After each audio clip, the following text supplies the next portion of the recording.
Olá, meus queridos amigos e irmãos, que a paz do Senhor Jesus Cristo esteja com vocês. Passando rapidinho para fazer esse vídeo, né? Até meio no improviso, vocês não reparam, não, se a imagem ficar tremida, né? Eu não achei o nosso suporte de celular aqui, tá? Sou o evangelista Danilo, essa é a pastora Josi. Olá, meus queridos amigos e irmãos em Cristo.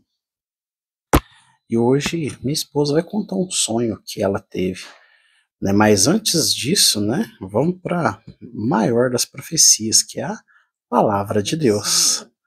Ela vai ler o texto de 1 Coríntios 10, versículo 11.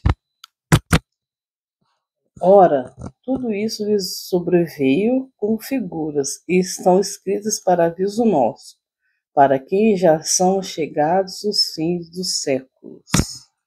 Glória a Deus, né? Tudo isso são nos vindos como figuras, né? Quando a gente tem uma visão, um sonho, aquilo é um enigma, uma parábola, vem como uma figura que Deus cria para expressar. E vocês viram pela palavra de Deus, né? Tem gente que acha que as coisas são devaneio da cabeça da gente, mas não estuda a palavra de Deus. E a palavra de Deus, ela fala sobre isso, né? Como que Deus fala. E aquilo não significa exatamente, né? Minha esposa vai contar o sonho, depois eu vou explicar para vocês, né? O significado desse sonho. Então, queridos, eu tive uma visão de que como se fosse uma igreja. Por dentro era igual esses pilar de Roma, sabe? E era assim, mármore, tanto na parte do pilar como na parede. Aí eu olhava para uma porta assim, tipo, de largura de 1,10 m, 1,20 m, e ela tinha degrau nessa entrada. Eu olhava assim, estava vendo muitos pastores, e esses pastores, eles não estavam com Bíblia, eles estavam com uma maleta, mas assim, era como se fossem os presidentes das igrejas. Eles usavam ternos vinho, é, um terno preto, cinza assim, bem.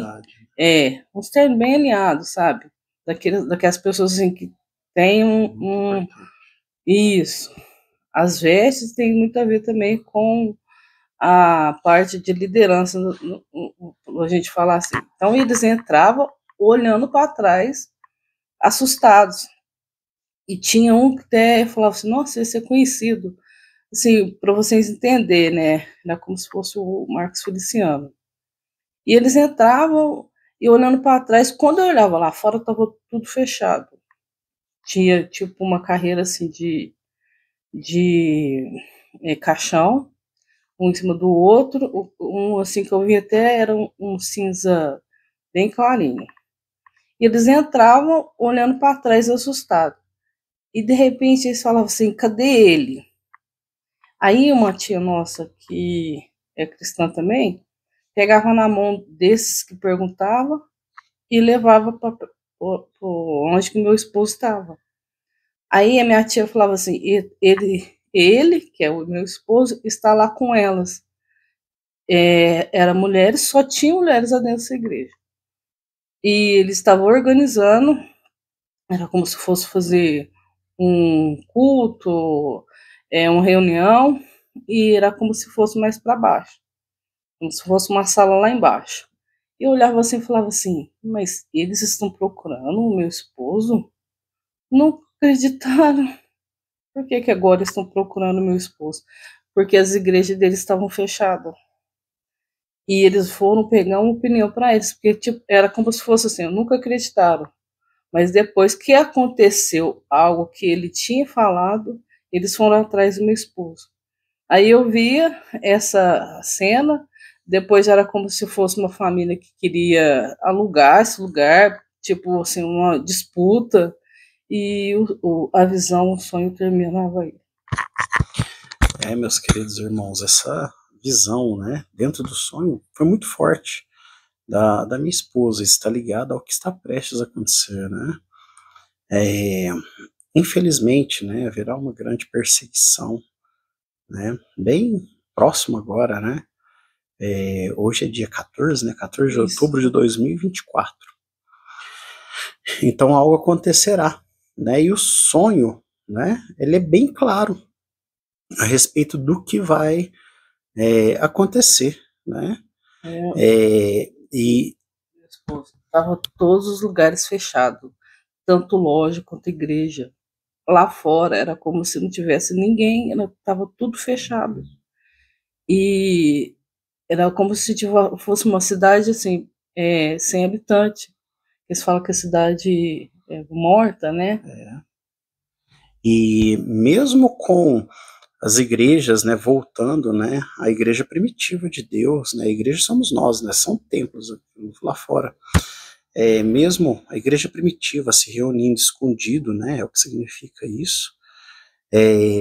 Muitos pastores vão ter essa metanoia, né, metanoia é uma palavra grega que significa mudança de pensamento, né, um novo pensamento, e eles vão entender, né, aqueles verdadeiros, os grandes verdadeiros, que ainda estão perdidos na religiosidade, eles vão ter esse starter, vão entender. Só que, infelizmente, né, no meio de nós ainda haverá alguns lobos, né, alguém querendo usar daquele momento difícil que todos nós cristãos iremos passar para, né, ainda tentar ainda, né, mas, né, Deus se levantará contra esses também, né. Então, meus queridos irmãos, né, orem pelo nosso país, pela nossa igreja, né. Eu, no sonho, é apenas uma simbologia, é apenas uma figura para expressar, né, não representa que vai ser eu, jamais, né, sou apenas um pequenino, mas representa a igreja primitiva que está escondida no deserto, né, mas são coisas que irão de acontecer. Que a gente não pode deixar entrar no novo de Deus é a disputa, porque ninguém é dono de ninguém, né? A gente está ali para levar as almas para Jesus, para a salvação, né? A gente não pode pôr um cabresto na pessoa e obrigar ela, ou querer disputar, né? Por causa de vaidade, por causa de nome, né? Nomes, cargos, né? De profeta, pastor, apóstolo, isso não leva a nada. Templos não salva ninguém, né? No entanto, que os religiosos, quando Jesus falou para eles assim, olha, esse templo aqui eu vou destruir ele em 3 dias e reconstruir. Eles acham que estava falando do templo, né? Mas Jesus estava falando do templo verdadeiro, que é o templo do Espírito Santo, que era ele. Ele morreu e em 3 dias ressuscitou, né? Quando as pessoas começarem a entender a palavra de Deus e o que está escrito ali verdadeiramente, sem que haja uma distorção por um falso professor ou uma falsa teologia, o que tem muito aí, né? Porque eles impulsionam a pessoa a entender do jeito que eles querem que seja entendida. Mas a maior teologia que existe é você abrir tua Bíblia, começar a ler, começar a estudar o porquê aconteceu aquilo, ler texto e contexto. E juntos um dia estaremos todos lá nos céus, né? Eu e todos vocês, né? Porque vocês são chamados. Se esse vídeo chegou até você, saiba, né, Deus já tinha me falado isso, né, que quem assistir os meus vídeos é porque são escolhidos, né, são escolhidos do Senhor, não por causa de mim, né, meu vídeo é feito de uma forma simples, né, num celular, dentro da minha casinha, olha aqui, ó, vou mostrar para vocês, ó, minha casinha é simplesinha, de telha de eternite, é um barraquinho velho, aqui eu não tenho tecnologia, que é comprado da China, então, mas o que é o importante? Não é eu ter um aparato tecnológico. O importante é vocês compreender aquilo que Deus está falando, porque isso aqui não vai salvar ninguém, mas a palavra viva do Senhor que vai salvar vocês. Eu não posso salvar, nem minha esposa, nós somos pecadores, fracos e falhos, mas depende de vocês. Vamos para o grande avivamento, e sem disputa. Que Deus abençoe a vida de vocês poderosamente. Paz, Senhor.